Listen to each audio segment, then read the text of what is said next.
Night, pal. You too. This is CNN Tonight. I'm Don Lemon. I want to be plain, okay? Whatever you're doing, please just sit down and watch, even if you watch just this much of the show, because I think it's important for our country and the world. If you are worried tonight, you should be. Because honestly, who knows what is going to happen next? I'm not being hyperbolic. I'm not being an alarmist, and here's why. However you felt or feel about James Mattis, Secretary Mattis, General James Mattis, he was the bulwark between impulse and stability in this administration. He was the last person left who could tell an impetuous president, slow your roll, hold your horses, cool your jets. You don't want to do that. So tonight, a political earthquake is rolling through Washington as the Trump administration sinks further into chaos.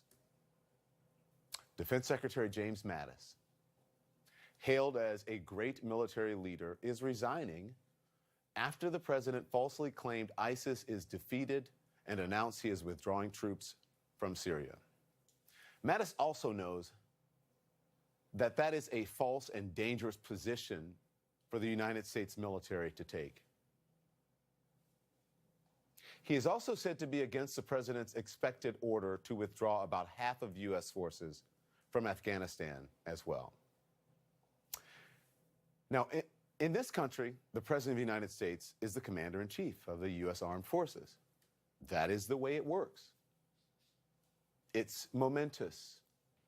It requires a steady hand, a sense of responsibility for the lives of our young men and women in uniform, and adherence to the values that they fight for, that they put their lives on the line for every single day. You can decide for yourself if the current holder of the office possesses those qualities. Pretty much everyone believes that Secretary Mattis does. He has all of those qualities. And what Secretary Mattis did tonight proves that he does. And we will have plenty of time to talk about that during this show. A must watch, because we're going to talk about all of it and we're going to be open and honest about it. What happened today has made it crystal clear that President Trump is acting against the advice of top Pentagon and national security officials because he thinks he knows better. I know more about ISIS than the generals do, believe me. Is the president smarter than his generals? Think about it. Is he smarter than his generals? Does he know more than his generals? A man with no military experience got 5 deferments during the Vietnam War. Remember bone spurs? A man who once said that avoiding STDs, sexually transmitted diseases, when he was single, was his own personal Vietnam. A man who has disparaged Gold Star families. Does he know more about these conflicts than a 4-star general? A 4-star general with a 40-year military career. Well, we're all about to find out. The world is about to find out. General Mattis has had it. He's had enough. General Kelly is leaving as Chief of Staff. General McMaster, long gone as National Security Advisor. So here's what I want to do for you, because you need to hear it, okay? I want to read the full text of Mattis's resignation letter. We can see where he spells out his differences with President Trump. He calls out the president's dismissal of America's long-standing military alliances such as NATO, and hints at Trump's coziness with Russia and China, saying those countries are trying to shape the world in their authoritarian models. Okay? Please give me your attention. Here it is. It says, "Dear Mr. President, I have been privileged to serve as our country's 26th Secretary of Defense, which has allowed me to serve alongside our men and women of the department in defense of our citizens and our ideals. I am proud of the progress that has been made over the past 2 years on some of the key goals articulated in our national defense strategy, putting the department on a more sound budgetary footing, improving readiness and lethality in our forces, and reforming the department's business practices for greater performance. Our troops continue to provide the capabilities needed to prevail in conflict and sustain strong U.S. global influence. One core belief I have always held is that our strength as a nation is inextricably linked to the strength of our unique and comprehensive system of alliances and partnerships. While the U.S. remains the indispensable nation in the free world, we cannot protect our interests or serve that role effectively without maintaining strong alliances and showing respect to those allies. Like you, I have said from the beginning that the armed forces of the United States should not be the policemen of the world. Instead, we must use all tools of American power to provide for the common defense, including providing effective leadership to our alliances. NATO's 29 democracies demonstrated that strength in their commitment to fighting alongside us following the 9/11 attack on America. The Defeat ISIS coalition of 74 nations is further proof. Similarly, I believe we must be resolute and unambiguous in our approach to those countries whose strategic interests are increasingly in tension with ours.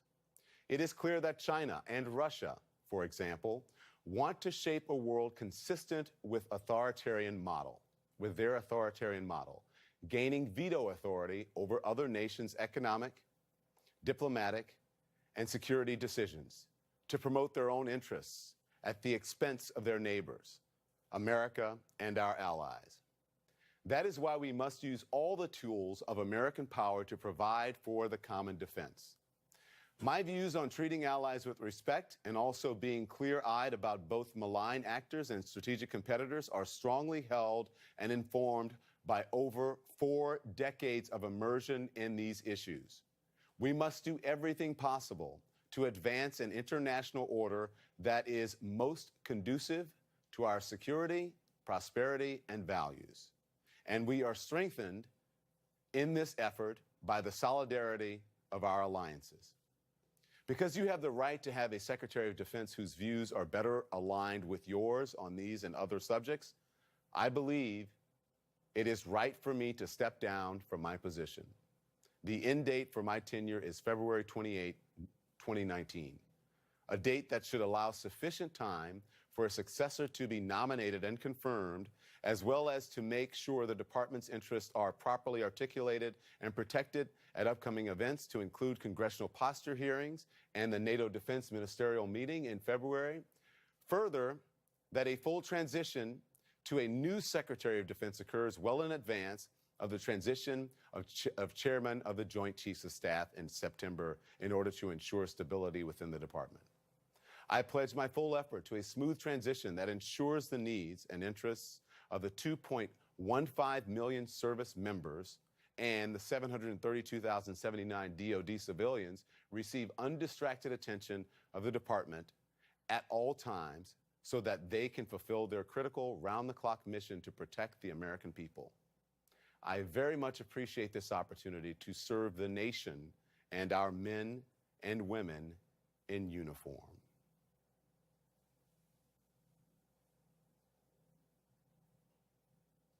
No mention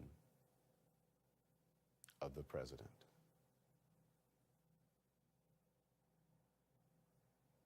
The reaction of Democratic Congressman John Garamendi of California sums up what a lot of Americans are thinking tonight, using 2 words when told Mattis is leaving the Pentagon. Those 2 words, and I quote, "Oh shit." Mattis is often called one of the adults inside the Trump administration. Soon he will be gone, along with Kelly, with McMaster, with Tillerson. The list is too long to go through. And as the world reeled in shock from this announcement, who strolled out of the White House to face the cameras and make the case for this administration? There is a lot to be happy about right now. Stephen Miller, sounding a bit unhinged. Let's talk about Syria. Let's talk about the fact ISIS is the enemy of Russia. ISIS is the enemy of Assad. ISIS is the enemy of Turkey. Are we supposed to stay in Syria for generation after generation, spilling American blood to fight the enemies of all those countries? The president says on one day that ISIS is defeated. The next day he says ISIS is there and let Russia take care of it. ISIS has been defeated, but if ISIS wants to retrench and regrow and reorganize, it's going to be up to those countries to defeat their enemy. Why is he screaming? He's wearing a microphone. Are there any adults left inside the Trump White House? Besides the president's adult daughter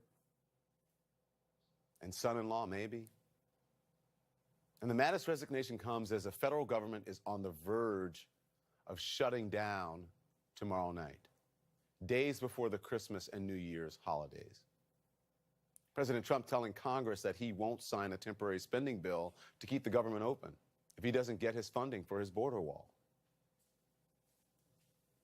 After unfollowing Ann Coulter because she tweeted his presidency is a joke if he doesn't build a wall. Yes, really, that happened. He doesn't have Republican votes, and he knows it. But when the White House hinted Trump would accept the temporary bill, his conservative base and right-wing media went crazy. So now the clock is ticking on a government shutdown tomorrow. It's ticking on the opening of a stock market that has already been teetering amid the uncertainty of the president's policies. Like I said, if you're worried tonight, you should be. The chaos in Washington tonight, no one knows what's next. Lots to discuss. Caitlin Collins, Major General James Spider Marks, David Axelrod.